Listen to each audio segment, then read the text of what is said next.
முருகன் உங்கள் வாழ்வில் இருக்கிறாரா? அறிகுறிகளை அழகாக விளக்குகிறோம்.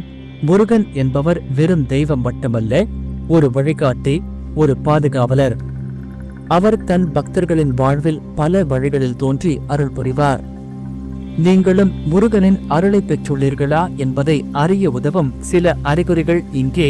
முருகன் அருள் என்பது நம்மை அறியாமலேயே நம்மை சுற்றி இருக்கும். நாம் அவரை நோக்கி ஒரு அடி எடுத்து வைத்தால் அவர் நம்மை நோக்கி 10 அடி வைப்பார்.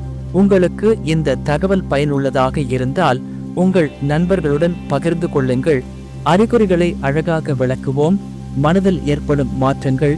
முருகனை நினைக்கும் போது அல்லது முருகன் கோவிலுக்கு சென்றால் மனதில் ஒரு அமைதி, ஆனந்தம் மற்றும் உற்சாகம் ஏற்படுவது. முருகனை பற்றிய கதைகள், பாடல்கள் கேட்கும் போது கண்களில் நீர் வரலாம் அல்லது உடல் நடுங்கலாம். வாழ்க்கையில் ஏற்படும் எந்த சூழ்நிலையிலும் முருகன் தன்னை காப்பாற்றுவார் என்ற நம்பிக்கை உறுதியாக இருக்கும். மற்றவர்கள் மீது அனுதாபம், கருணை அதிகரிக்கும். வாழ்க்கையில் ஏற்படும் மாற்றங்கள்.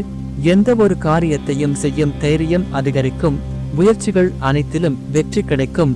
ஆன்மீக ரீதியாகவும் பிற துறைகளிலும் தொடர்ந்து வளர்ந்து கொண்டே இருப்பீர்கள்.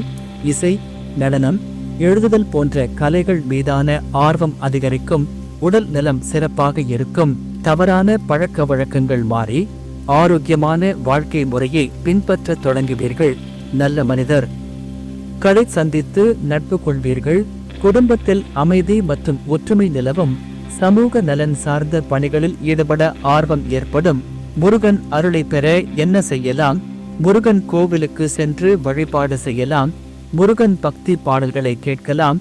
முருகன் பெயரை தினமும் உச்சரிக்கலாம். முருகன் பற்றிய புராணங்களை படிக்கலாம். சமுதாய சேவையில் ஈடுபடலாம். நல்லொழுக்கத்துடன் வாழலாம். முருகன் அருள் என்பது நம்மை அறியாமலேயே நம்மை சுற்றி இருக்கும். நாம் அவரை நோக்கி ஒரு அடி எடுத்து வைத்தால் அவர் நம்மை நோக்கி 10 அடி வைப்பார். உங்களுக்கு இந்த தகவல் பயனுள்ளதாக இருந்தால் உங்கள் நண்பர்களுடன் பகிர்ந்து கொள்ளுங்கள்.